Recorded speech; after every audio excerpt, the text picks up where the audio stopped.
قد عظمت فللأمجاد بانيها ومن يسعى إلى العليا سيدرك. আসসালামু আলাইকুম। এখন আমরা খুবই গুরুত্বপূর্ণ একটা প্রশ্ন দেখব এবং আমরা আমাদের সিরিয়ালের ৬ নাম্বার প্রশ্নটি সমাধান করব। ঠিক আছে? তো এখন সমাধান করব হচ্ছে কোনো অবমুখী চক্রের জন্য কার্নোর তথ্যটি আমরা লিখব। আর সাথে, সাথে এই চক্রের দক্ষতা মানে কার্নো চক্রের দক্ষতা ১০০% হয় না কেন? তার প্রমাণ আমরা দেখব। ঠিক আছে? তো আমরা শুরু করি প্রথমে উভমুখী চক্রের জন্য কার্নোর তথ্যটি কী? তো উভমুখী চক্রের জন্য কার্নো তথ্যটি হলো উভমুখী চক্রের জন্যে কার্নোর তথ্যটি হলো কার্নোর তত্ত্বটি হলো উভমুখী চক্রের জন্য কার্নোর তথ্যটি কি? তথ্যটি হচ্ছে আমরা একটু ইনভার্ট কমার ভিতরে লিখতে পারি যে সকল একতলীয় যন্ত্র সকল একতলীয় যন্ত্র একই তাপমাত্রার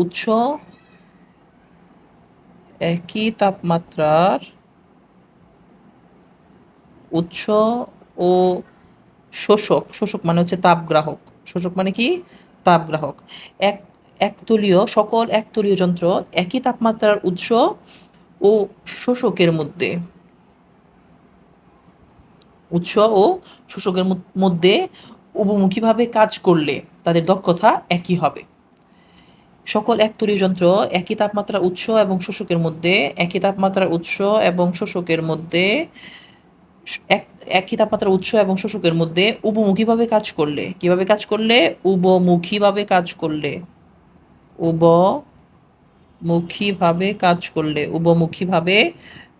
করলে কি হবে? উভমুখীভাবে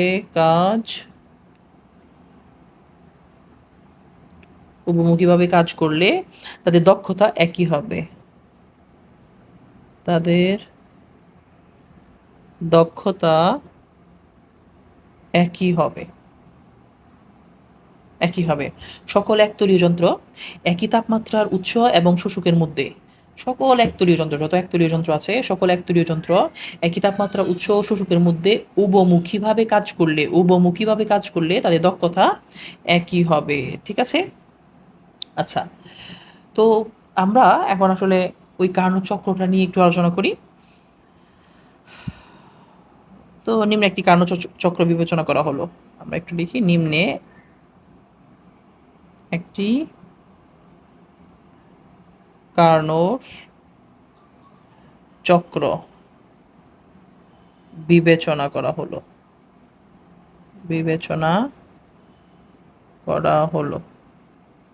বা নিম্নে একটি কার্ণচক্র নিয়ে পাই, যাই বলো না কেন। ঠিক আছে?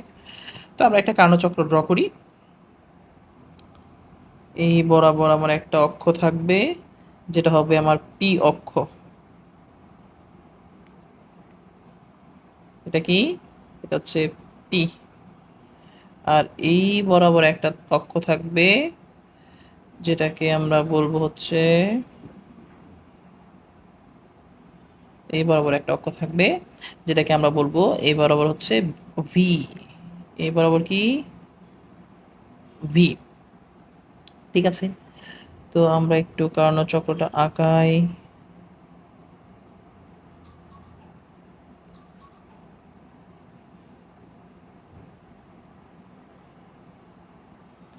আচ্ছা দেখেন, তো আমি যদি এখানে বিন্দুগুলাকে নিই, আমি এটাকে নিচ্ছি এ, এটাকে নিচ্ছি বি, এটাকে নিচ্ছি সি এবং এটাকে নিচ্ছি ডি হিসাবে। ঠিক আছে? এখানে আমাদের এ এর মধ্যে এখানে আমাদের চাপটা হচ্ছে P1 আর আয়তনটা হচ্ছে V1। এখানে চাপটা হচ্ছে P2, আয়তনটা হচ্ছে V2, অবশ্যই কমা হবে V2। এখানে চাপটা হচ্ছে P3, আয়তনটা হচ্ছে V3, এখানে চাপটা হচ্ছে P4, এখানে আয়তনটা হচ্ছে V4 প্রত্যেকটা বিন্দুর মধ্যে। হ্যাঁ, এখানে আমাদের তাপ, এখানে হচ্ছে আমাদের উৎসের তাপটাকে আমরা Q2 দ্বারা প্রকাশ করি এবং উৎসের তাপমাত্রাটাকে আমরা T2 দ্বারা প্রকাশ করি। আবার এখানে অনেক সময় আপনারা চাইলে এটাকে Q1 T1 দিয়েও প্রকাশ করতে পারেন। আমরা ইন্টারমিডিয়েটে Q1 T1 ধরি। আপনার এখন আমরা Q2 T2 ধরছি, ঠিক আছে। আর এটাকে আমরা ধরছি হলো T1, তাপ হচ্ছে Q1, সুতরাং তাপমাত্রা হবে কি T1, এবং এখানকার তাপটা আসলে নেগেটিভ হয়। হ্যাঁ, এখানে যেহেতু কি ঘটে, এখানে দেখেন এখানে আমরা জানি কার্নো চক্রের মধ্যে 4টা ধাপ আছে। এই যে এবি ধাপটা, এটা হচ্ছে সমুষ্ণ প্রসারণ। তারপরে এই যে বিসি ধাপটা, এটাকে বলা হয় রুদ্ধতাপীয় প্রসারণ। এই সিডি ধাপটাকে বলা হয় সমুষ্ণ সংকোচন, আর এটাকে বলা হয় রুদ্ধতাপীয় সংকোচন। আপনারা কি বুঝতে পেরেছেন? আচ্ছা, এই ডি এ ধাপটাকে বলা হয় রুদ্ধতাপীয় সংকোচন। এখানে 4টা ধাপ আছে, তো 4টা ধাপের জন্য আমরা 4টা কৃত কাজ দেখব, ঠিক আছে।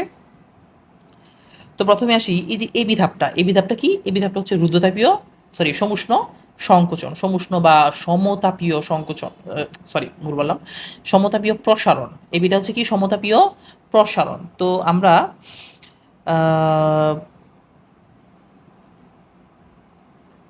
কার্নো চক্রে আমরা এবি এবি এবি স্টেপের মধ্যে কৃত কাজ দেখি, ঠিক আছে।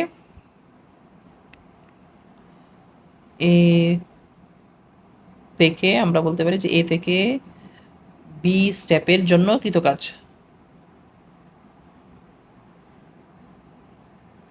এ থেকে বি স্টেপের জন্য কৃতকাজ।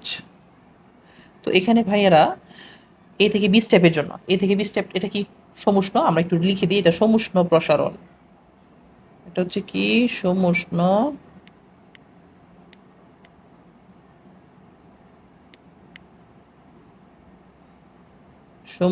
প্রসারণ। এটা হলো রুদ্ধতাপীয় প্রসারণ,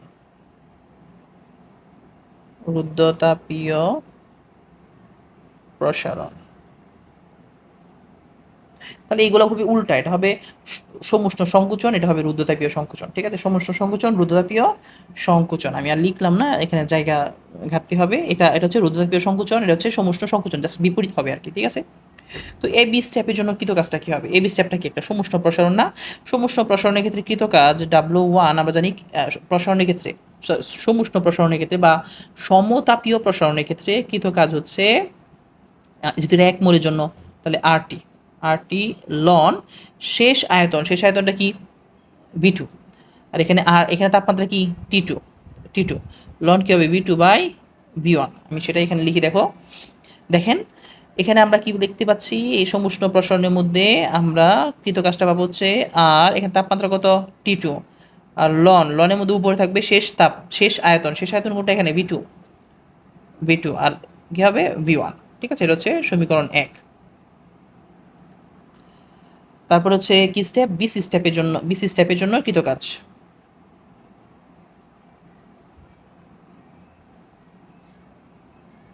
বিসি স্টেপ এর জন্য কৃত কাজ, বিসি স্টেপের জন্য কৃত কাজ। তো বিসি স্টেপের জন্য কৃত কাজটা কি হবে? বিসি স্টেপের জন্য কৃত কাজটা হবে, যেহেতু এটা রুদ্ধতাপীয় প্রসারণের ক্ষেত্রে কৃত কাজটা কি হবে? W2 সমান আমরা জানি কি জানি, R/Γ-1 এত ইন্টু শেষ, এখানে দেখেন খেয়াল করেন, এখানে তাপমাত্রা হচ্ছে T2, এখানে তাপমাত্রা কি T1, ঠিক আছে। তো আমি একটা জিনিস বাচ্চাদেরকে বলি যে এভাবে মনে রাখবা, Γ-1 যদি লিখো, Γ-1 লিখলে এখানে হবে, আমরা মনে রাখবেন এখানে আমরা যেটা T2 মাইনাস T1, ঠিক আছে, T2 মাইনাস T1। খেয়াল করে দেখেন, আমরা R/Γ-1, এখানে যদি গামা হয়, তাহলে যদি এখানে গামা হয়, এখানে আমার আদি তাপমাত্রাটা হবে, ঠিক আছে। আর এখানে যদি 1 লিখতাম, 1 যদি আগে লিখতাম, যে 1 মাইনাস গামা লিখতাম, তাহলে এখানে কি লিখতাম T1 মাইনাস T2, ঠিক আছে। তো এখানে সিম্পলি মনে রাখবেন যে যখন আপনি এই স্টেপ থেকে যখন এই স্টেপে আসতেছেন, আপনি যদি এখানে R/Γ-1 লিখেন, তাহলে এখানে কি হবে T2 মাইনাস T1, ওকে? এটা একটু মনে রাখবেন। তো এই যে R বাই গামা মাইনাস 1 চাইলে কিন্তু এটাকে আমরা CBও লিখতে পারি। চাইলে আমরা এটাকে কি লিখতে পারি? CB into T2 minus T1 চাইলে কিন্তু আমরা এটাকে CB লিখতে পারি। ঠিক আছে? আচ্ছা, তারপরে কোন স্টেপ? তারপরে হচ্ছে এই যে CD স্টেপের জন্য কৃতকাজ। CD স্টেপ এর জন্য কৃতকাজ। তো সিডি স্টেপটা কি? সমুষ্ণ সংকোচন বা সমতাপীয় সংকোচন। তো সমতাপীয় সংকোচনের ক্ষেত্রে সূত্র কি জানি আমি? RT লন, ঠিক আছে? এখানে RT1 হবে, যেহেতু এখানে তাপমাত্রা T1 হবে। আর এখানে লন তাপমাত্রা কি? শেষ তাপমাত্রা হচ্ছে এখানে B4 আর আদি তাপমাত্রাটা কি এখানে B3, তাহলে কি হবে? B4/B3 হবে। খেয়াল করে দেখেন, আমরা কিন্তু শেষ তাপমাত্রা যেটা B4 ভাগ হবে কি? আদি তাপমাত্রা। তাহলে এখানে কৃতকাজটা কি হবে? W3 সমান সমান RT1 লন B4/B3। তো আমরা এটাকে সমীকরণ দেই হচ্ছে 2, তাহলে এটাকে সমীকরণ দেব হচ্ছে 3। এই পর্যন্ত কি আমরা বুঝলাম? এখন আসেন লাস্ট যে স্টেপটা আছে ডিসি স্টেপের জন্য কৃতকাজ। আচ্ছা, তো ডিসি স্টেপের জন্য কৃতকাজ।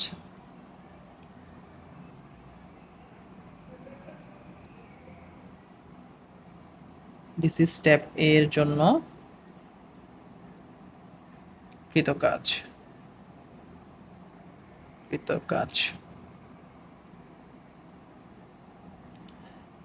তো ডিসি স্টেপের জন্য কৃতকাজটা কি হবে? এখানে আমরা সিবি পাই, তাই না? তাহলে এখানে যদি আমরা সিবি পাই, এখানে খেয়াল করে দেখেন, যেহেতু এটা রুদ্রতাপীয়, এখানে আমরা কি লিখতে পারি? এটা সংকুচিত হচ্ছে না, যেহেতু সংকুচিত হচ্ছে, তো এখানে আমরা আর বাই গামা মাইনাস 1 এখানে কোত্থেকে শুরু হচ্ছে? তাপমাত্রা T1 থেকে তাপমাত্রা শুরু হচ্ছে না? তো আমি এটাকে এভাবে লিখতে পারি যে W4 is equal to R by gamma minus 1। আমি বলছিলাম আদি তাপমাত্রা, এখানে আদি তাপমাত্রা কত? T1 minus T2। বাট আগেরটাতে আমাদের কি ছিল? T2 মাইনাস T1 না? আমি যদি সেম T2 মাইনাস T1 বানাতে চাই, তাহলে খেয়াল করে দেখেন তো, এটাকে তো আমি সিবি লিখতে পারি, তাই না? সিবি, এটাকে যদি আমি T2 মাইনাস T1 বানাতে চাই, T2 মাইনাস T1, তাহলে মাইনাস কমন নিলে হয়ে যাচ্ছে না? মাইনাস কমন নিলে দেখেন তো এটা মানটা কি চেঞ্জ হয়ে যায় না? T2 minus T1। একটু সুন্দর করে লিখি, T2 মাইনাস T1। এটা কীভাবে লিখছি বুঝছেন? এই যে T1 মাইনাস T2কে যদি আমি T2 মাইনাস T1 বানাই দিই, তাহলে আমার একটা কিছু আসবে সামনে মাইনাস। আপনি দেখেন, মাইনাস দ্বিগুণ করে দেখেন, এটাকে মাইনাস দ্বিগুণ করলে এই T2 এর সামনে মাইনাস চলে আসবে, আর T1টা কি হয়ে যাবে? প্লাস হয়ে যাবে, অর্থাৎ এটাই হয়ে যাবে। ঠিক আছে? তার মানে W4 সমান সমান আমি চাইলে এটা লিখতে পারি, যেটা আমার সমীকরণ কত হলো? 4। এখন আমি কি করতে পারি? 1, 2 এবং 4 নং, 1, 2, 3 এবং 4 যোগ করে পাই, তাহলে মোট কৃতকাজটা কি হবে? সবগুলো যোগফল, তাই না? মোট কৃতকাজ। মোট কৃতকাজকে আমরা W দ্বারা প্রকাশ করতে পারি। কি হবে? W1 plus W2 plus W3 plus W4। একটা বিষয় মনে রাখবেন, এখানে রুদ্রতাপীয়গুলো সব মাইনাস হয়ে যাবে। কেন জানেন? কারণ রুদ্রতাপীয়র ক্ষেত্রে আমরা এখানে যে W2 তে পাচ্ছেন সিবি পজিটিভ, আর এখানে W4 এ পাচ্ছেন সিবিটা নেগেটিভ। তার মানে আলটিমেটলি এটা কি হয়ে যাবে? বাদ হয়ে যাবে। তারপর W1 কি পাচ্ছি? RT2 লন B2/B1 কি পাচ্ছি? আমি যদি একবার যোগ করে দিই, RT2 লন B2/B1, তারপরে প্লাস সিবি। W2 মানে কত? W2 মানে হচ্ছে CB into T2 minus T1, CB into T2 minus T1 plus আর T1 লন, এখানে শেষ আয়তনটা কত ছিল? B3, sorry B4/B3 minus CB, minus আমরা কি পাবো এখানে? Minus CV T2 minus T1। এই যে মাইনাস সিবি, আমি এখানে মাইনাসটা না দিই, এখানে মাইনাসটা দিই। এই যে minus CV T2 minus T1 আর এই যে plus CB T2 minus T1 কিন্তু কাটাকাটি চলে যায়।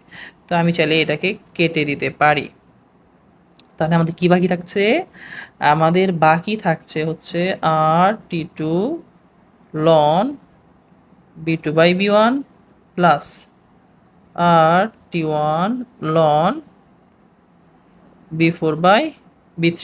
তো চলেন আমরা এই দুটাকে এখন যোগ করব মোট কৃত কাজ বের করার জন্য। তো এর আগে আমরা এই দুটার মধ্যে একটু সম্পর্ক স্থাপন করি, হ্যাঁ। b2/b1 এটাকেও b2/b1 বানাই।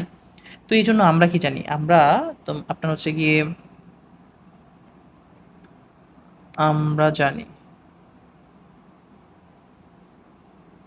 আমরা জানি আমরা কি জানি, আমরা হচ্ছে আপনার রুদ্ধতাপীয় প্রক্রিয়ার ক্ষেত্রে আমরা কি জানি, রুদ্ধতাপীয় প্রক্রিয়ার ক্ষেত্রে আমরা আমরা জানি রুদ্ধতাপীয় প্রক্রিয়ার জন্য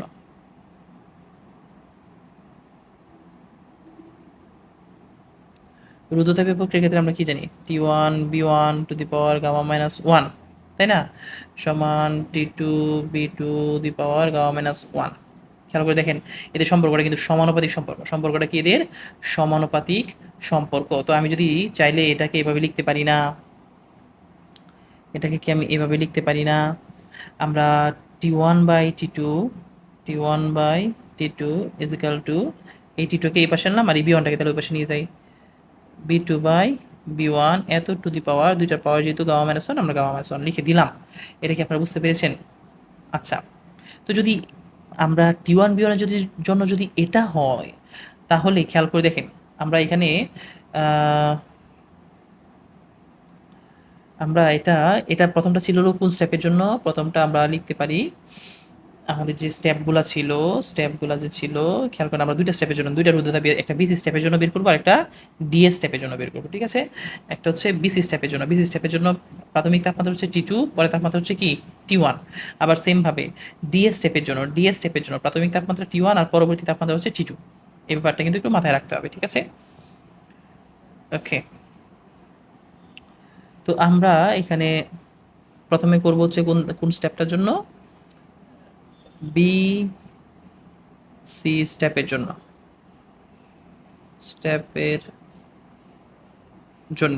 বিসি স্টেপের জন্য আমরা পাচ্ছি, হ্যাঁ।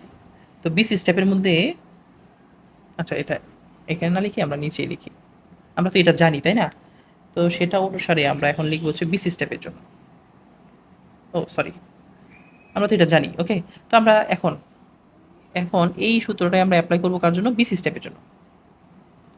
এখন বিসি স্টেপের ক্ষেত্রে বিসি স্টেপের ক্ষেত্রে আমরা কি পাই একটু দেখেন তো। কি বিসি স্টেপের মধ্যে আমরা ফিরে যাই, বিসি স্টেপ, এই যে বিসি স্টেপের মধ্যে আমাদের আয়তন আছে কি V2 আর V3। তো V2 এর সাথে আছে T2, V3 এর সাথে আছে কি T1। তো আমি যদি T2/T1 লিখি, খেয়াল করেন এটা কিন্তু উল্টে যাবে। তাহলে এখানে কি হবে? V3/V2, বা এখানে আমি যদি লিখি T1/T2, T1 যদি উপরে লিখি তাহলে এদিকে কি হবে? উল্টে যাবে। T1 এর সাথে যেটা আছে সেটা কোথায় যাবে? নিচে। যদি T1কে আপনি উপরে দেন, ঠিক আছে? আপনি যদি লিখেন T1/T2, তাহলে ওই পাশে লিখতে হবে কি T1 এরটা চলে যাবে কোথায়? নিচে। আর T2 এরটা চলে যাবে কোথায়? উপরে। B2/B3 এত টু দি পাওয়ার গামা-1। আপনার কি এটা মনে থাকবে? এটা কিন্তু আমরা ওই পাশে লিখবো। তো খেয়াল করেন আমি T1/T2 লিখতেছি তাই না? তা T1/T2 যদি আমি লিখতে যাই তো কি লিখতে হবে? T1/T2 সমান সমান T1 এরটা চলে যাবে নিচে, T2 এর কত ছিল? V2। আর T1 এর আয়তন কত ছিল? V3 টু দি পাওয়ার গামা-1 রুদ্ধতাপীয় প্রক্রিয়ার ক্ষেত্রে। বুঝতে পেরেছেন আশা করি। এটাকে আমি দিলাম সমীকরণ 1। আবার আবার আরেকটা কোন স্টেপ? সিডি স্টেপ, তাই না? সিডি, এটা একটু সবুজ কালি দিই। সিডি স্টেপের ক্ষেত্রে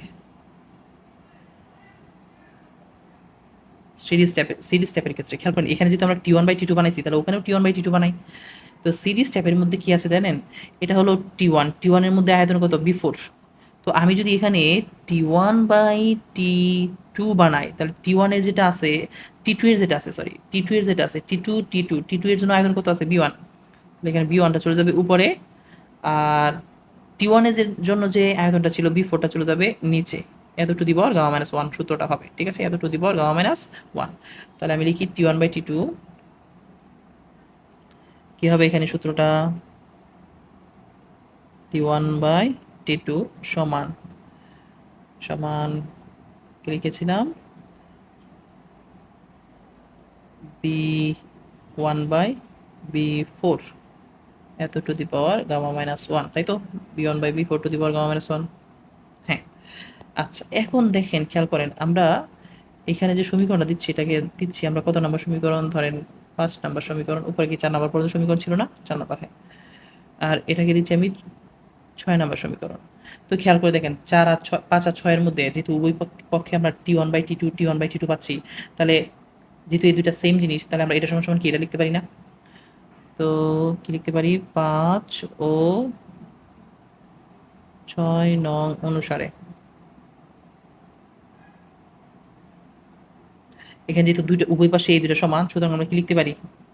আমরা লিখতে পারি যে B one by B four এত to the power gamma minus one সমান সমান B two by B three এত to the power gamma minus one. যেহেতু উভয় পাশে উভয় পক্ষে গামা মাইনাস ওয়ান আছে, তাহলে আমরা চাইলে কিন্তু এই গামা মাইনাস ওয়ান তুলে দিতে পারি।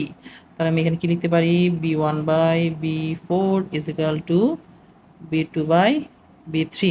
আমরা বি টুটাকে এখানে নিয়ে আসি, বি ফোরটাকে ওখানে নিয়ে যাই।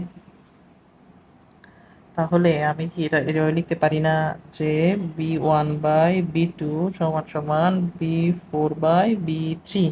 খেয়াল করে দেখেন আমি কি লিখতেছি? B four by B three সমান সমান আমি কি পাচ্ছি? B one by B two. তো চলেন তো আমরা একটু দেখি এখানে, এখানে আমাদের যোগফলটা কোথায় ছিল? এই যে এখানে। তাহলে আমরা এই যে B four by B three এর পরিবর্তে কি লিখতে পারি? B four by B three এর পরিবর্তে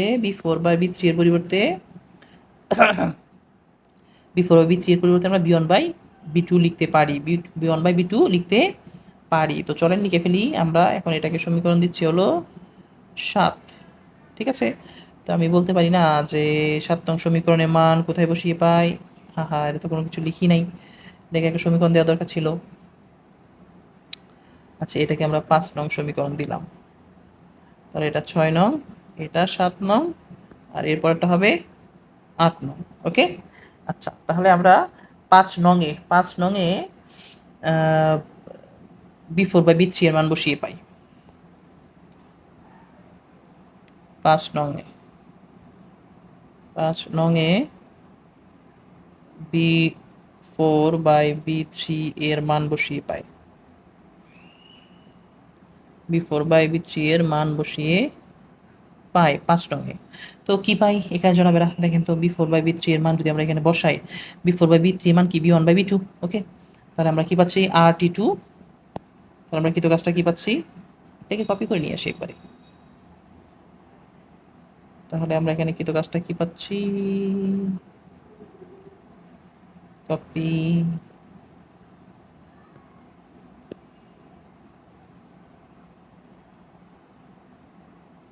আমরা শুধু এইখানে B four by B three এর পরিবর্তে কি বসাই দিব? B four by B three এর পরিবর্তে B one by B two বসিয়ে দিলাম। ওকে। আচ্ছা, দেখেন তো, আমি যদি, আমরা তো আগেই বলেছিলাম এইটা যদি আমি উল্টাইতে যাই, এটা যদি আমি কি করি? উল্টাইতে যাই, তাহলে আমাদের চিহ্নটা কি হয়ে যাবে? পাল্টে যাবে। আমাদের চিহ্নটা কি হয়ে যাবে? পাল্টে যাবে। তো চলে আমি এটা লিখতে পারি আর টি টু লন B two by B one minus R T one লন। খেয়াল করেন, এটা কিন্তু আমি এই যে চিহ্ন পাল্টে দিয়েছি না, তো এটা কি করতে পারি? আমি এখন উল্টে দিতে পারি, B two by B one. And খেয়াল করেন তো, উভয় পক্ষ থেকে আমার কি কমন যায়? আমরা চাইলে R T two minus T one লন B two by B one দুই পাশে রাখলাম, টি টু মাইনাস টি ওয়ানটাকে এক পাশে রাখলাম, মানে একটা মাঝখানে রাখলাম আর কি, সৌন্দর্যের জন্য। আপনারা কি বুঝতে পেরেছেন? এটাই আমার কৃত কাজ, এটাই আমার কার্ণচক্রে কৃত কাজ আমরা পেয়ে গিয়েছি। ঠিক আছে? তো এটাকে আমরা সমীকরণ বলতে পারি 9 নাম্বার সমীকরণ। কত নম্বর সমীকরণ এটা? 9 নাম্বার সমীকরণ, যেটা আমরা পেয়ে গেলাম কার্ণচক্রে কৃত কাজ। ঠিক আছে? এখন আমাদেরকে তারা আরেকটা প্রশ্ন করেছে যে কার্ণচক্রে 100% দক্ষতা হয় না। তো আমি একটু লিখে দিয়েছি এটাই কার্ণচক্রের, এটি কার্নোর চক্র হতে প্রাপ্ত কাজের সমীকরণ। প্রাপ্ত কাজের সমীকরণ। ক্লিয়ার? আচ্ছা, এখন আমরা আসি দক্ষতা। সুতরাং দক্ষতা সমান সমান আমরা কি জানি? দক্ষতা সমান সমান আমরা জানি দক্ষতাকে আমরা কী দ্বারা প্রকাশ করি? দক্ষতা ইটা সমান সমান আমরা কি জানি? আমরা তো দক্ষতা মানে বুঝি যে হলো উপরে হবে আমরা কতটুকু আউটপুট পাচ্ছি, নিচে হলো আমরা কতটুকু ইনপুট দিচ্ছিলাম। নিচে আমরা কতটুকু ইনপুট দিচ্ছিলাম, তাই না? তো আমরা নিচে দিতে পারি হচ্ছে তাপ গ্রাহকের তাপমাত্রা, আর উপরে হচ্ছে মোট কাজ, উপরে হচ্ছে কৃত কাজ। ঠিক আছে?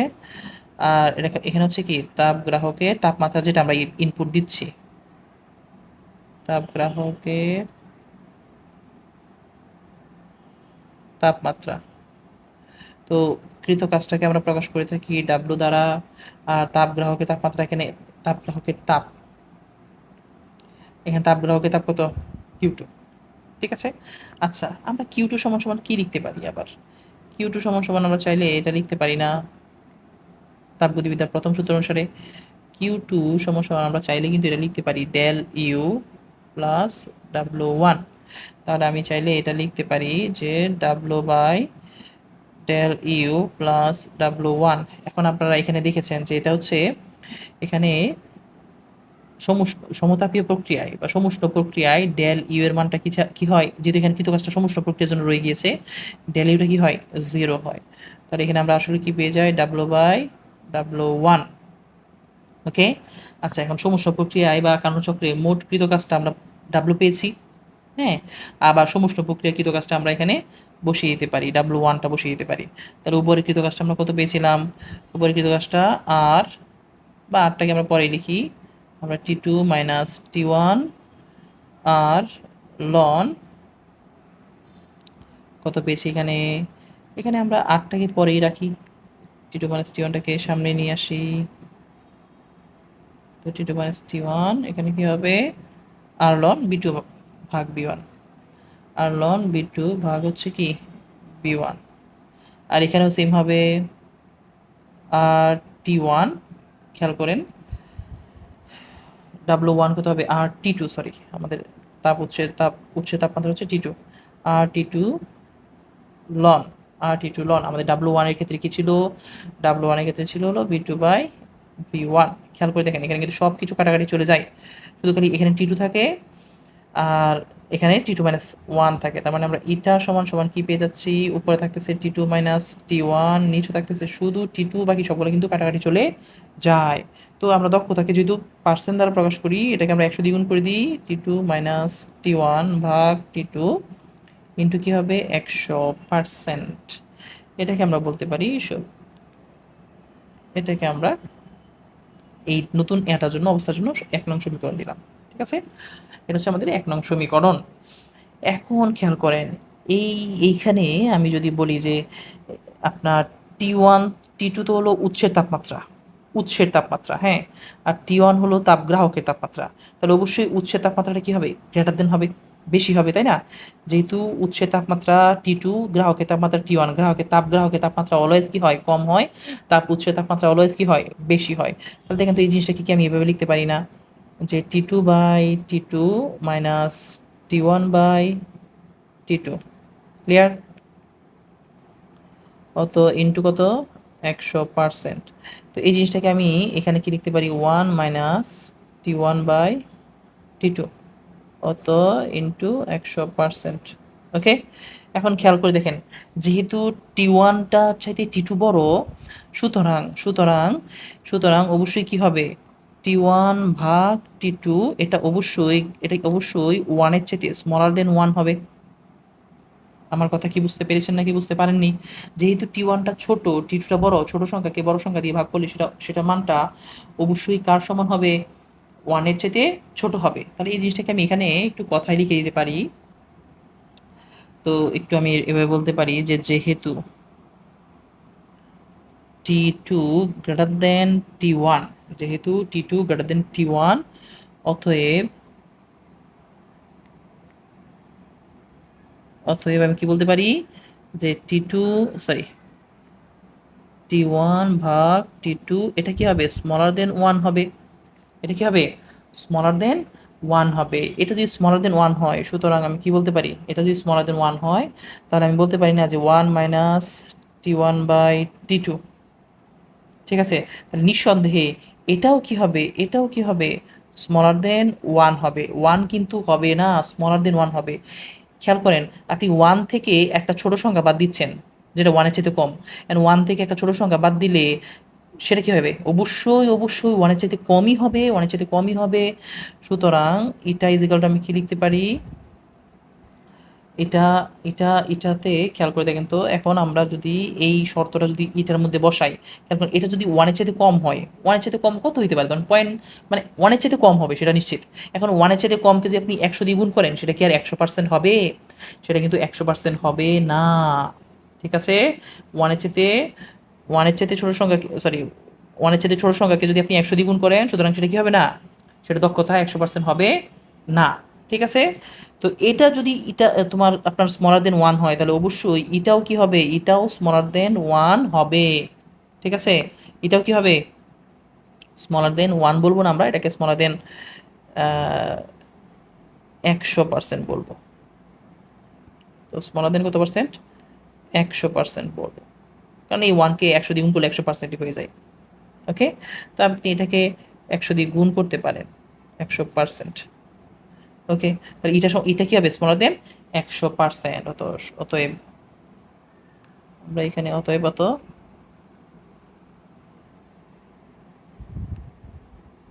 আমরা এখানে ফলে এটা লিখতে পারি, এখানে অতএব লিখতে পারি। ওকে, সুতরাং আমরা বলতে পারি এটা স্মলার দেন 100%, অর্থাৎ কার্নো চক্রের দক্ষতা কখনো 100% হতে পারে না। অর্থাৎ কার্নোর চক্রের দক্ষতা কখনো 100% হতে পারে না, 100% হয় না, 100% হয় না। ঠিক আছে, আচ্ছা, এখন আমরা আলোচনা করব খুবই গুরুত্বপূর্ণ একটা প্রশ্ন এবং মজার, আমার কাছে অনেক ভালো লাগে এই প্রশ্নটা। সেটা হচ্ছে বিশ্বের এনট্রপি বৃদ্ধি পাচ্ছে, উক্তিটির সত্যতা প্রতিপাদন করো, অথবা সিস্টেম ও পরিবেশ একত্রে বিবেচনা করলে অপরিবর্তিত প্রক্রিয়ায় এনট্রপি বৃদ্ধি পায় ব্যাখ্যা করো। ঠিক আছে, তো চলেন আমরা এই প্রশ্নটার উত্তর আলোচনা করি। উত্তর লেখা যাক। ওকে, আচ্ছা, আমরা বিশ্বের এন্ট্রপি বৃদ্ধি পাচ্ছে, খেয়াল করেন, বিশ্বের সকল চলমান প্রক্রিয়া হলো স্বতঃস্ফূর্ত এবং সেগুলো একমুখী। হ্যাঁ, আমরা একটু এটা আমি বলেছিলাম না যে নোটের মতো করে লিখব, তো একটু নোটের মতো করে লিখি। বিশ্বের সকল চলমান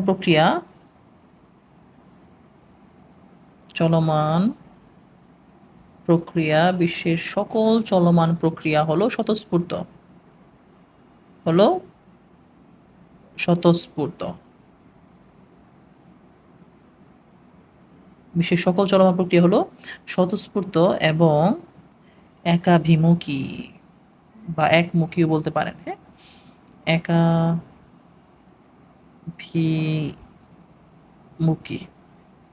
ওকে, আর একাভিমুখী প্রক্রিয়ায় একাভিমুখী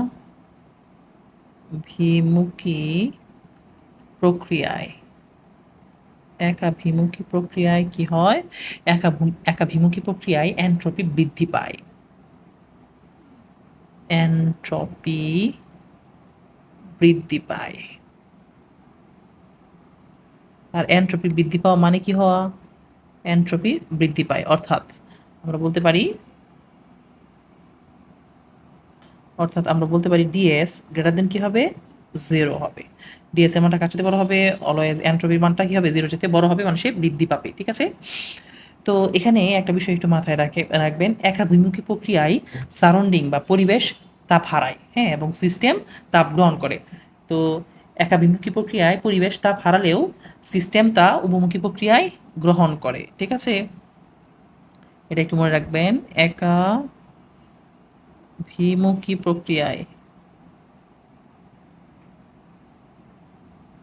একাভিমুখী প্রক্রিয়ায় সিস্টেম বা সারাউন্ডিংস সারাউন্ডিংস সারাউন্ডিং বা পরিবেশে, সারাউন্ডিং প্রক্রিয়ায় আপনি বাংলাতে লিখতে পারেন যে পরিবেশ তাপ হারায়। আছে? একাভিমুখী প্রক্রিয়ায় পরিবেশ তাপ হারায় এবং উভমুখী প্রক্রিয়ায় সেটা কি করে? এবং উভমুখী প্রক্রিয়ায় সিস্টেম তা গ্রহণ করে। উভমুখী প্রক্রিয়ায় সিস্টেম তা গ্রহণ করে। তো একজনে গ্রহণ করছে মানে সিস্টেম গ্রহণ করছে, তো সিস্টেমের ক্ষেত্রে কি হবে? সিস্টেম হচ্ছে প্লাস আর সারাউন্ডিংস ত্যাগ করছে, হারাচ্ছে, আর সারাউন্ডিং কি হবে? মাইনাস। তো আমরা যদি এটাকে লিখি,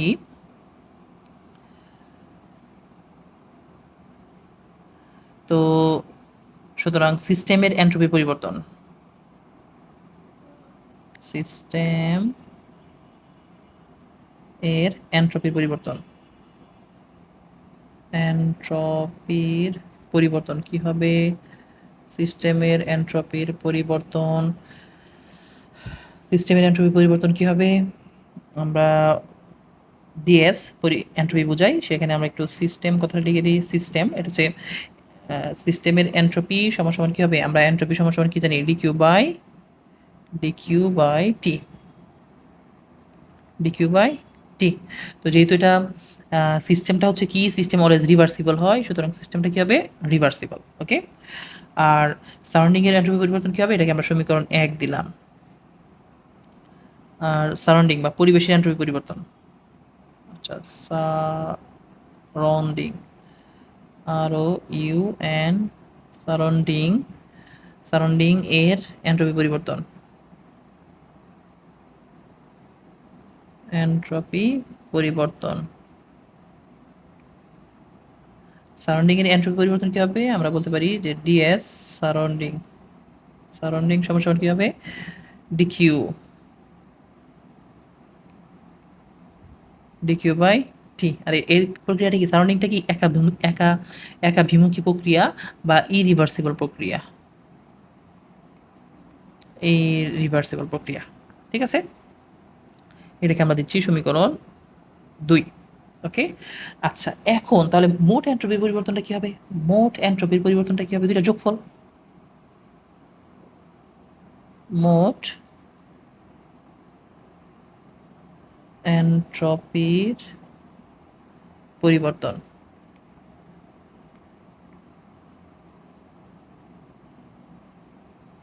মোট এন্ট্রপির পরিবর্তন কি হবে? মোট এন্ট্রপি পরিবর্তন হবে, আমরা মোট এন্ট্রপিকে যদি ডিএস দ্বারা প্রকাশ করি, ডিএস সিস্টেম,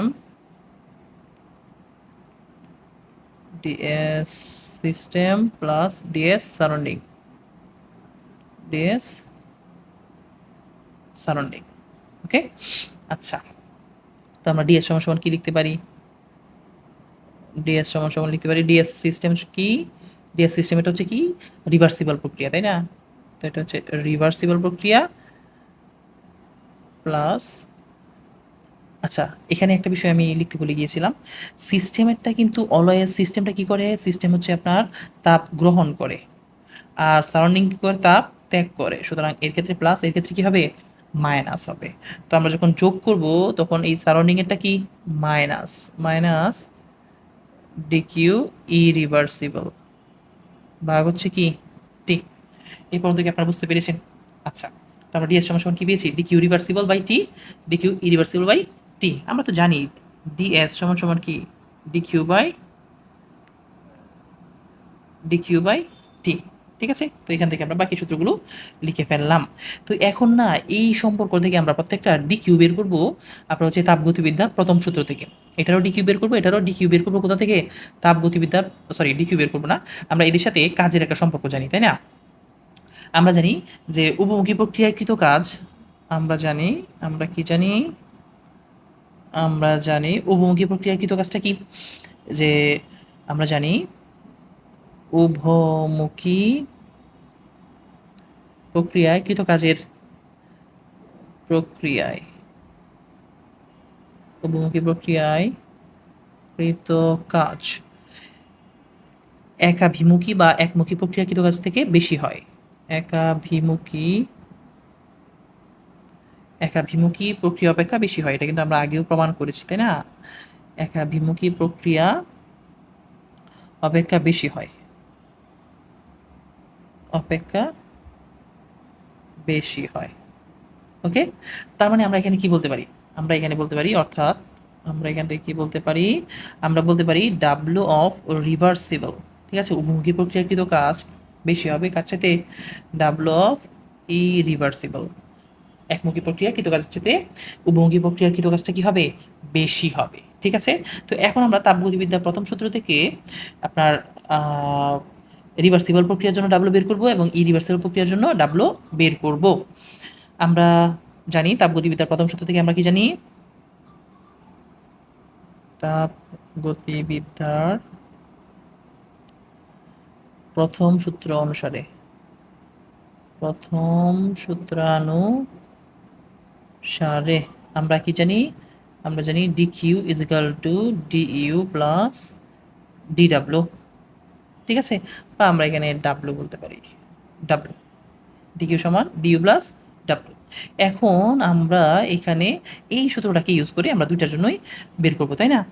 ঠিক আছে, তো আমরা বলতে পারি যে সিস্টেমের ক্ষেত্রে, প্রথমে সিস্টেমের ক্ষেত্রে বের করবো, হ্যাঁ,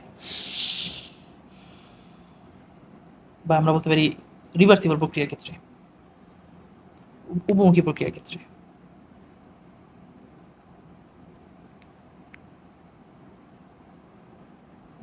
উপমুখী প্রক্রিয়ার ক্ষেত্রে আমরা কি বলতে পারি? উপমুখী প্রক্রিয়ার ক্ষেত্রে ডিকিউ রিভার্সিবল সমান সমান কি হবে? ডিইউ, অভ্যন্তরীণ শক্তির কোনো পরিবর্তন হবে না, ডাব্লু রিভার্সিবল। তো আমি ডাব্লু রিভার্সিবলটাকে এক পাশে রাখি, ডাব্লু রিভার্সিবল সমান আমরা কি লিখতে পারি?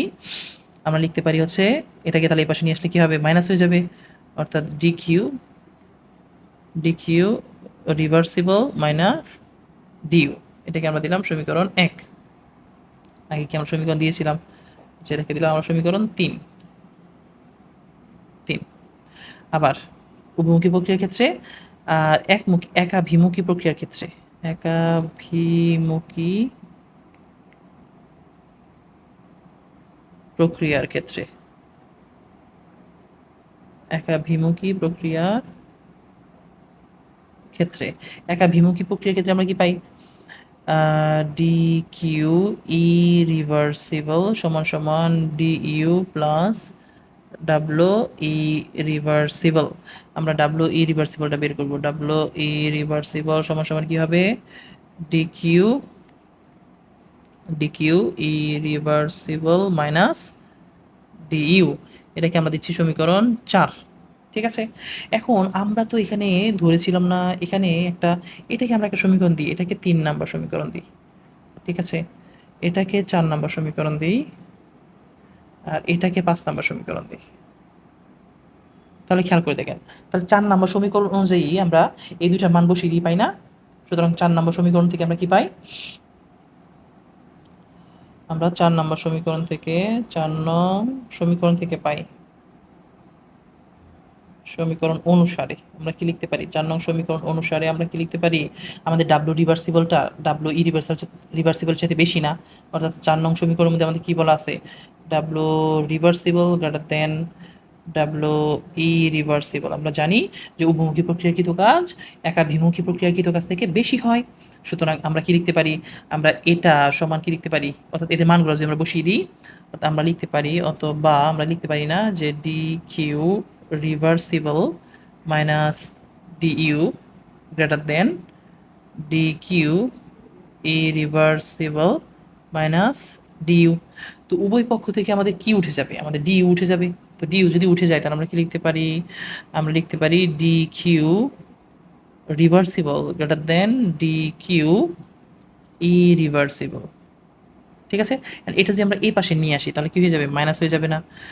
DQ reversible minus DQ irreversible, এটা গ্রেটার দেন কি হবে? 0 হবে, ঠিক আছে। আচ্ছা, এখন আমরা যদি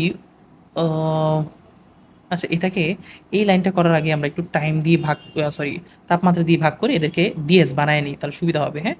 তো এটাকে আমি এভাবে লিখতে পারি না? এটাকে যে আমি তাপমাত্রা দিয়ে ভাগ করে দিই, উভয় পাশে উভয় পক্ষকে যে আমি তাপমাত্রা দিয়ে ভাগ করে দিই, তাহলে কি পাবো? আমরা এন্ট্রপি পেয়ে যাবো, ইরিভার্সিবল। ওকে? তাপমাত্রা দিয়ে ভাগ করার উদ্দেশ্য হলো এই তাপ থেকে আমরা কি পেয়ে গেলাম? তাপমাত্রা দিয়ে ভাগ করলে এন্ট্রপি পেয়ে গেলাম। কারণ আমরা এন্ট্রপি সমান সমান কি জানি? আমরা ডিএস সমান সমান কি জানি? ডিকিউ বাই টি। এখন খেয়াল করেন, এটাকে যদি আমি এই পাশে নিয়ে আসি, আমাদের লক্ষ্যটা হচ্ছে কি দেখেন তো? আমাদের লক্ষ্যটা হচ্ছে এই যে আমরা যেখানে একটা ফরম্যাট লিখেছিলাম, এই যে ফরম্যাটটা, এখানে DQ reversible by T minus DQ irreversible by T আছে না? এই ফরম্যাটটাতে নিয়ে আসা, ঠিক আছে? তো এই ফরম্যাটটাতে আমরা নিয়ে আসতেছি। তো এটাকে যদি আমরা এই পাশে নিয়ে আসি তাহলে কি পাবো?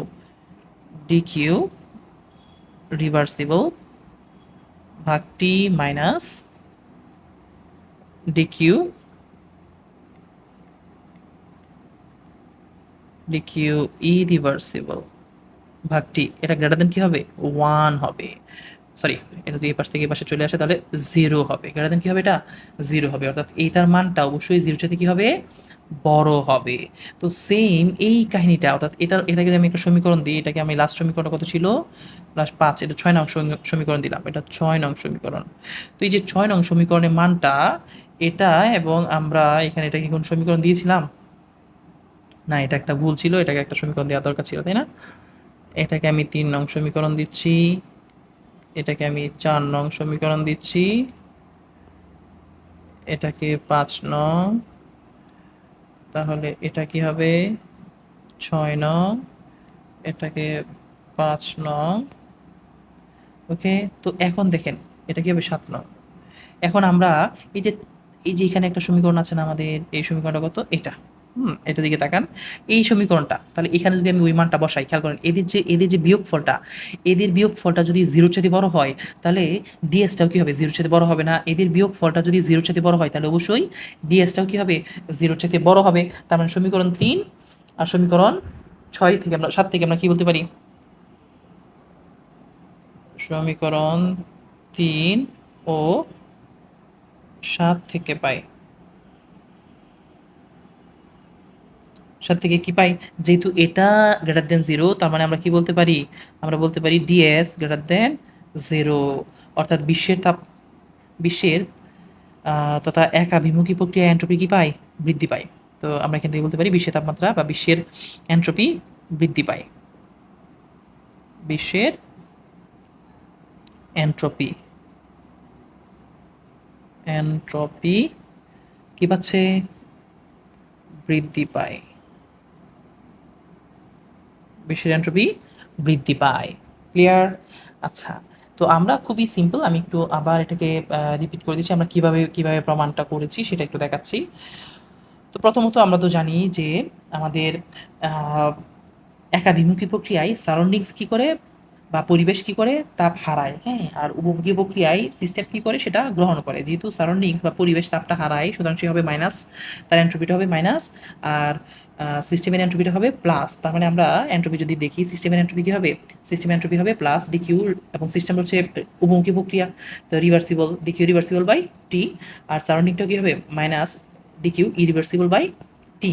এখন আমরা কি করবো? মুড এন্ট্রপি বের করবো। মুড এন্ট্রপি সমান সমান কি? দুইটা যোগফল। এই দুইটা যোগফল বের করলাম। এখন আমরা আসলে প্রমাণ করব এই দুইটার যোগফলটা, মানে বা এই দুইটার বিয়োগফলটা, এটা কি শূন্যের সমান, শূন্যের বড় নাকি শূন্যের ছোট হয়? এটা আমরা প্রমাণ করব। তো এই জন্য আমরা তো জানি যে রিভার্সিবল প্রক্রিয়াকৃত কাজ ইরিভার্সিবল প্রক্রিয়াকৃত কাজ থেকে বেশি হয়, বাস এটা আমরা জানি। এখন আমরা তাপগতিবিদ্যার প্রথম সূত্র অনুসারে আপনার ডাব্লিউ রিভার্সিবল বের করে ফেলবো, ডাব্লিউ ইরিভার্সিবল বের করে ফেলবো। তো তাপগতিবিদ্যার প্রথম সূত্র অনুসারে আমরা কি বের করে ফেলতেছি? আমরা ডাব্লিউ রিভার্সিবল বের করে ফেললাম এবং ডাব্লিউ ইরিভার্সিবল বের করে ফেললাম। তারপর দুইটার মানকে বসিয়ে দিলাম। দুইটার মানকে বসিয়ে দিলে এখান থেকে ডিইউ তুলে দিলাম, আমরা ডিকিউ রিভার্সিবল আর ডিকিউ ইরিভার্সিবল পেয়ে গেলাম। দুটাকে তাপমাত্রা দিয়ে ভাগ করলে আমরা কি পেয়ে যাবো? এন্ট্রপি পেয়ে গেলাম।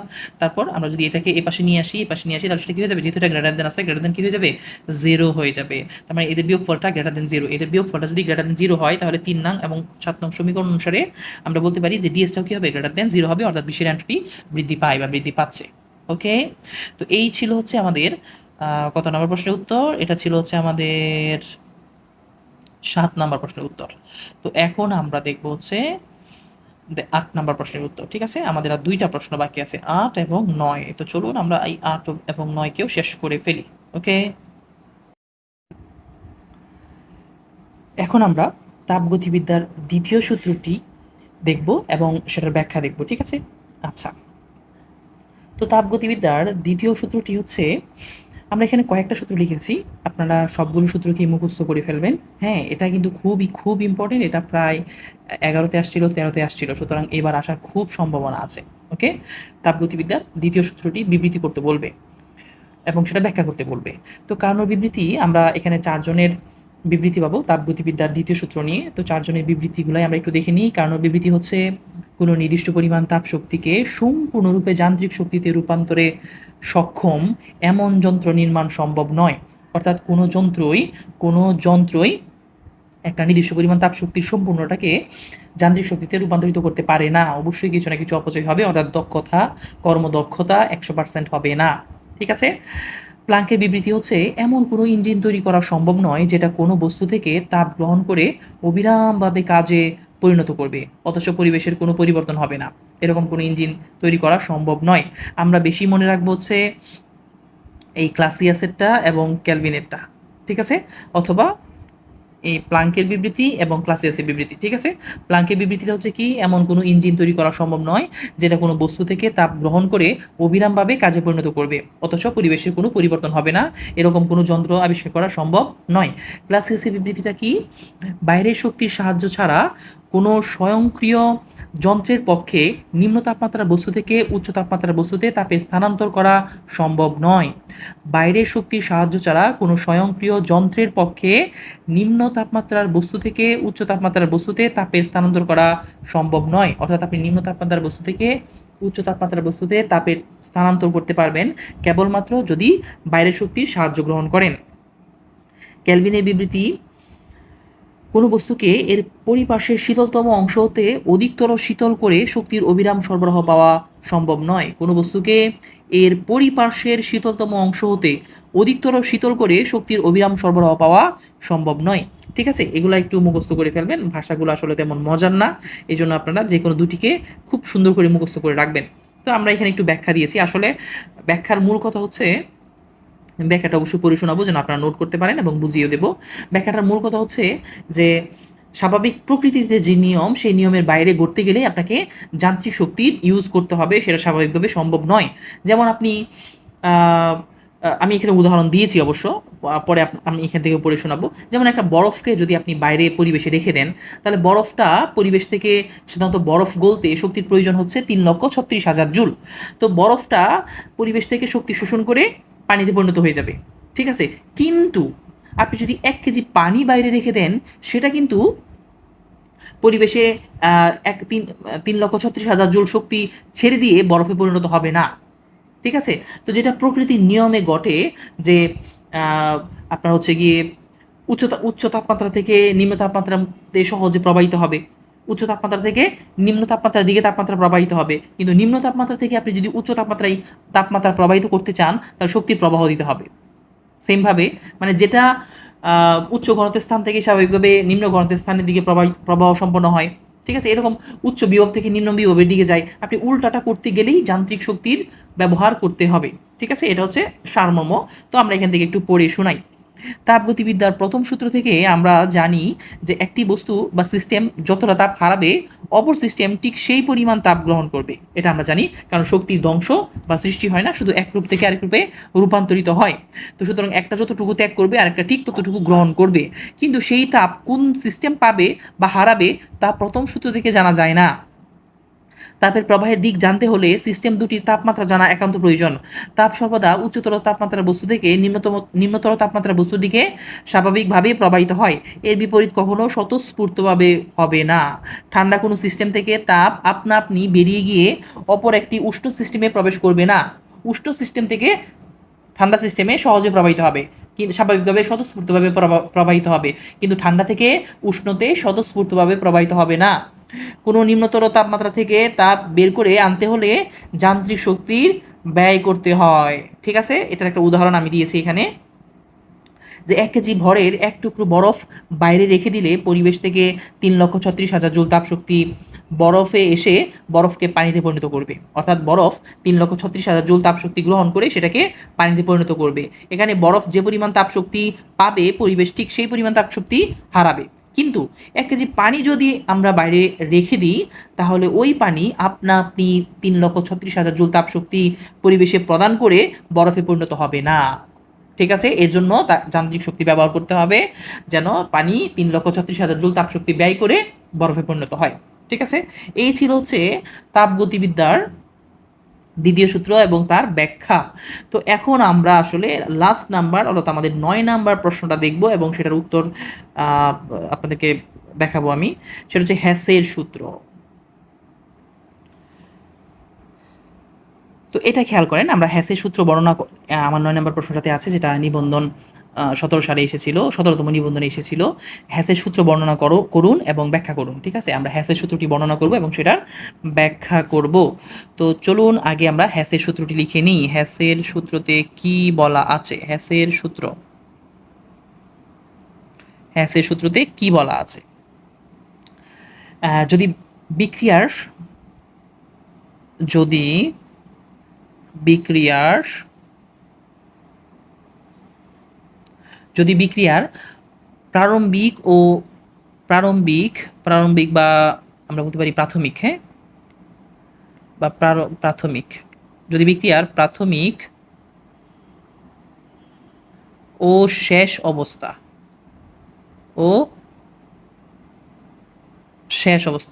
যদি বিক্রিয়ার প্রাথমিক ও শেষ অবস্থা স্থির থাকে, যদি বিক্রিয়ার প্রাথমিক ও শেষ অবস্থা স্থির থাকে তবে বিক্রিয়াটি এক বা একাধিক ধাপে সংঘটিত হোক না কেন, তো যদি বিক্রিয়ার প্রাথমিক ও শেষ অবস্থা স্থির থাকে তবে বিক্রিয়াটি এক ধাপে ঘটুক বা একাধিক ধাপে ঘটুক, বা এটা আমি আমার ভাষায় লিখছি আর কি, এক ধাপে ঘটুক বা একাধিক ধাপে ঘটুক, প্রতি ক্ষেত্রেই বিক্রিয়ার তাপ সমান থাকবে।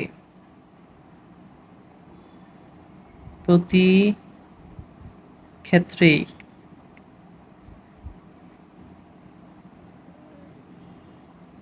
বিক্রিয়ার তাপ সমান থাকবে। প্রতি ক্ষেত্রেই বিক্রিয়ার মোট তাপ সমান থাকবে।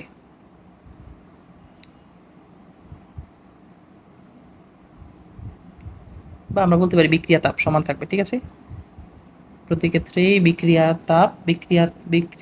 তাপ সমান থাকবে।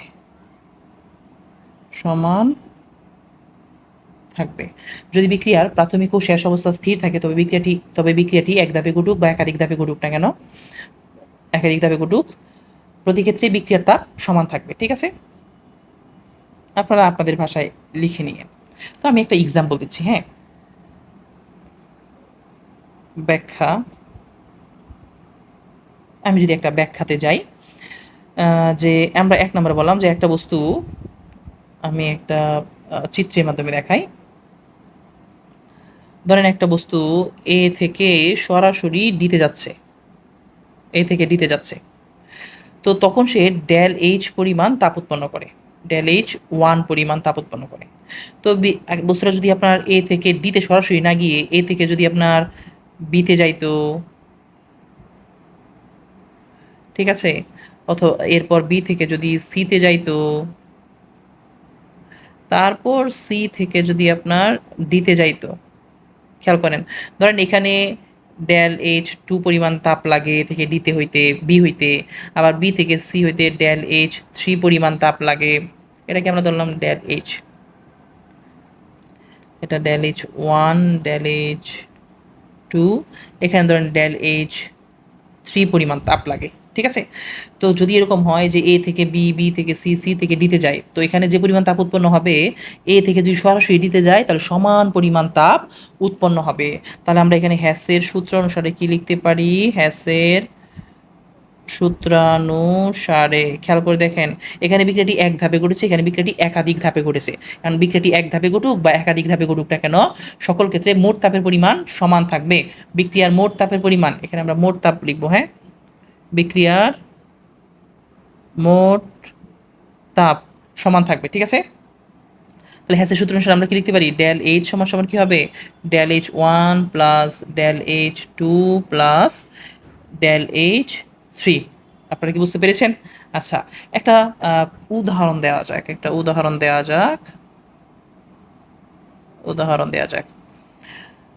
ধরেন আমরা আমরা কি করি, কার্বনের সাথে যদি আমরা সরাসরি কার্বনকে যদি আমরা দহন করি, অক্সিজেনের উপস্থিতিতে আমরা যদি দহন করি, অক্সিজেন তো অবশ্যই গ্যাস, তো আমাদের কি উৎপন্ন হবে, কার্বন ডাই অক্সাইড। তো ধরেন এখানে ডেল এইচ পরিমাণ তাপ উৎপন্ন হয়েছে।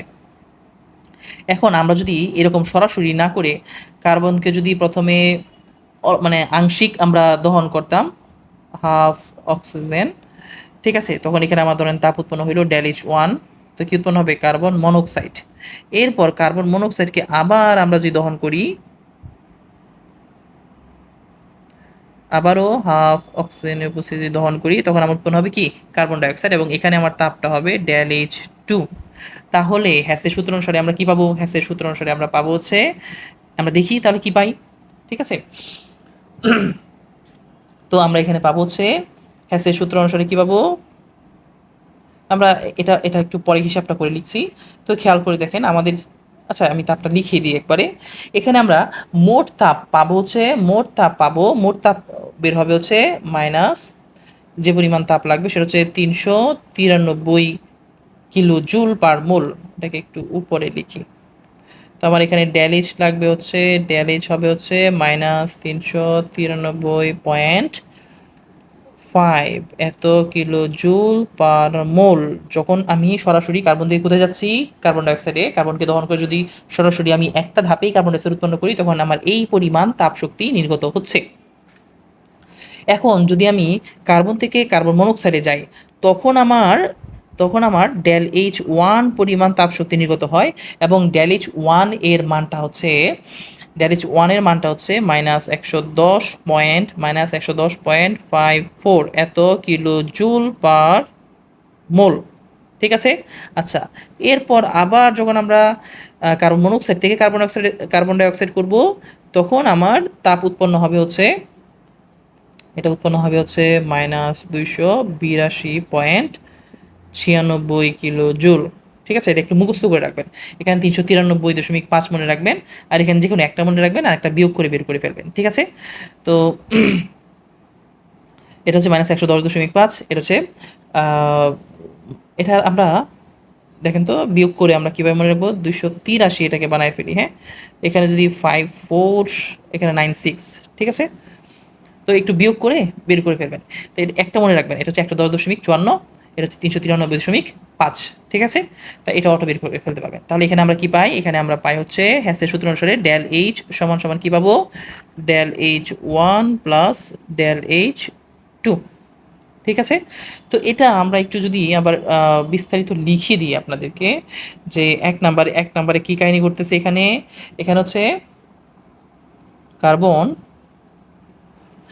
সরাসরি পর্যাপ্ত অক্সিজেনের দহন হয়ে কার্বন মনোক্সাইড উৎপন্ন করে। কার্বন সরাসরি অক্সিজেন দ্বারা অক্সিজেন দহনে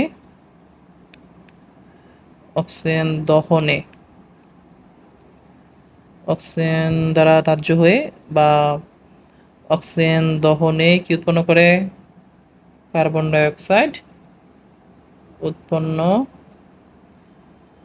করে, ঠিক আছে। তো এই ক্ষেত্রে আমরা বিক্রিয়াটা একটু লিখে দিই, কার্বন অক্সিজেন আমার কি উৎপন্ন করছে, কার্বন ডাইঅক্সাইড, এবং এখানে আমরা তাপ কত পাচ্ছি সেটা একটু লিখে দিবেন। এটা তো আমরা গ্যাস কোনটা আছে সেটা জানি।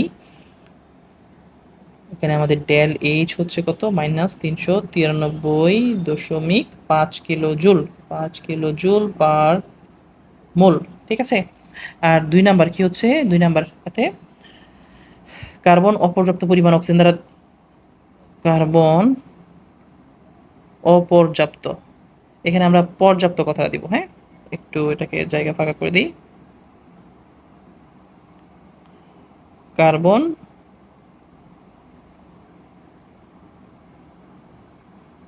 সরাসরি সরাসরি পর্যাপ্ত কথাটা একটু অ্যাড করে দিই। কার্বন সরাসরি পর্যাপ্ত অক্সিজেন দহনে কার্বন ডাইঅক্সাইড উৎপন্ন করে। আর কার্বন অপর্যাপ্ত অপর্যাপ্ত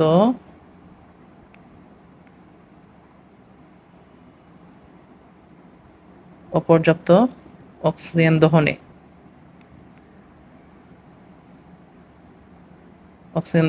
অপর্যাপ্ত অক্সিজেন দহনে কি উৎপন্ন করবে? আমরা কার্বন মনোক্সাইড উৎপন্ন করবে। হ্যাঁ, অপর্যাপ্ত অক্সিজেন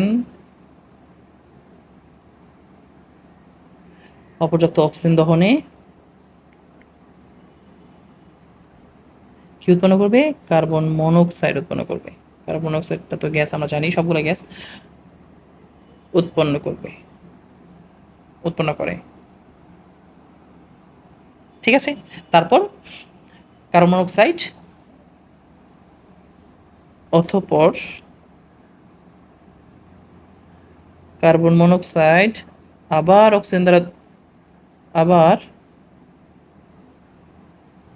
অক্সিজেন দহনে কি উৎপন্ন করবে? অক্সিজেন দহনে কার্বন মনোক্সাইড উৎপন্ন করে, কার্বন ডাইঅক্সাইড উৎপন্ন করে।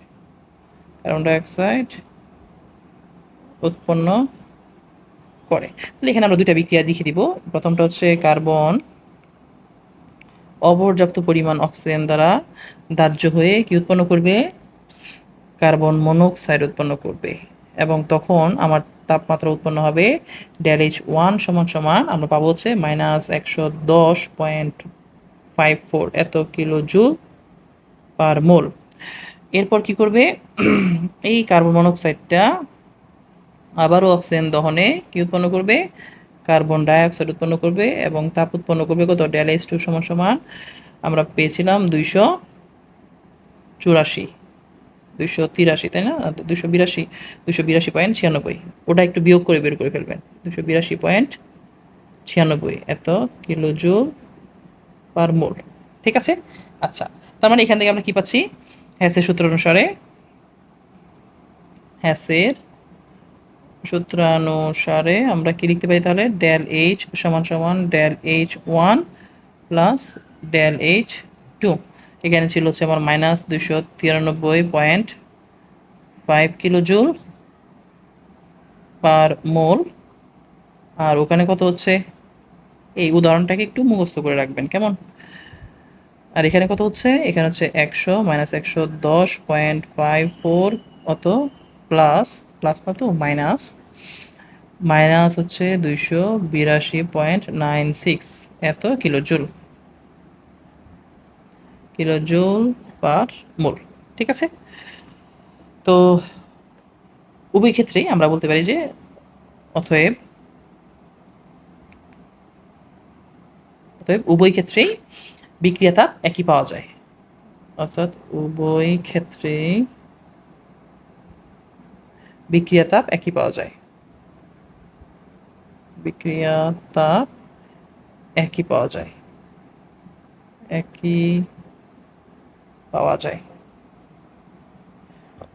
উভয় ক্ষেত্রেই বিক্রিয়া তাপ কি পাওয়া যায়? একই পাওয়া যায়। ঠিক আছে, তো এই ছিল হচ্ছে আমাদের আজকের আলোচনা। আমরা 9টি প্রশ্নেরই উত্তর দিয়ে দিয়েছি। ঠিক আছে, আর কালকে আমি কলয়েড নিয়ে আলোচনা করব, প্লাস এই টপিকের উপরে কিছু যেগুলো নিবন্ধনে আসে নাই কিন্তু ইম্পর্টেন্ট, এই টপিকগুলো নিয়েও কিছু ক্লাস করা, মানে কিছু কোয়েশ্চেনের আলোচনা করব। ঠিক আছে, তো আগামীকালকে ক্লাসে আবার দেখা হবে, আর আজকেরটা আমি আপলোড করে দিচ্ছি। আসসালামু আলাইকুম রহমতুল্লাহ। قد عظمت فللأمجاد بانيها، ومن يسعى إلى العليا سيدركها بما فيها.